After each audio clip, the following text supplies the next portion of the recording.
Ahojte, ja som Juraj a v dnešnom videu ťa naučím, ako pridať a nastaviť veľkosť obrázka, ako pridať tabuľku do vašej web stránky a ako formátovať jednotlivé bunky a tabuľky. Toto video vzniklo ako učebná pomôcka pre strednú priemyselnú školu dopravnú v Trnave.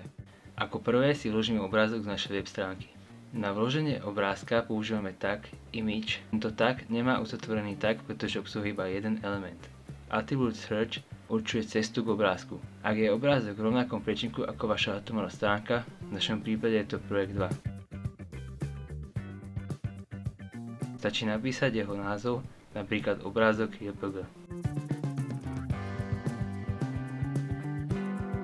Attribút Alt slúži ako alternatívny popis, tento text sa zobrazí, ak sa obrázok nenačíta.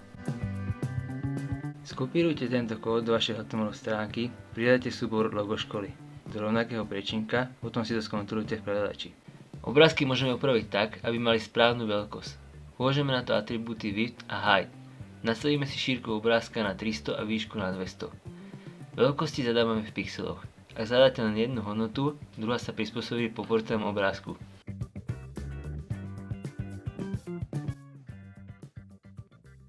Pre zobrazenie pop-up boxu po prejdení kurzorom myši na obrázok našim textom použijeme atribút Title. Po pridaní tohto atribútu sa nám po prejdení kurzorom myši na obrázok zobrazí pop-up box s našim textom.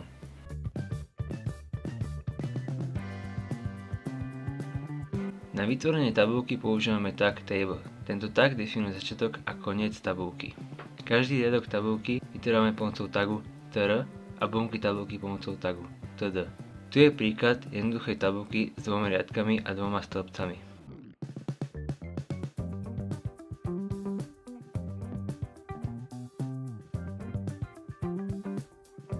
Všimnite si, že používame atribút Border na pridanie ohraničenej tabuľky.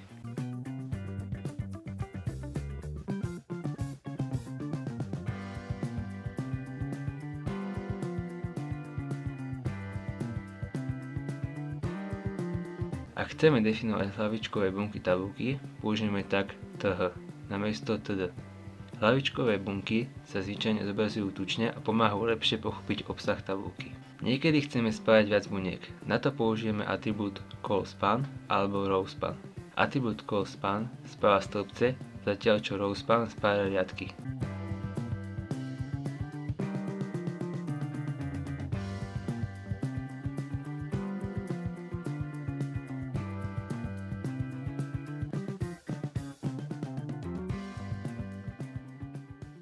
Tabuľky sú skvelý spôsob, ako zorganizovať informácie. Dôležité je správne používanie tagov Table, tr, td a th. V ďalšom videu sa pozrieme na prácu s formulármi, tak zostaňte s nami.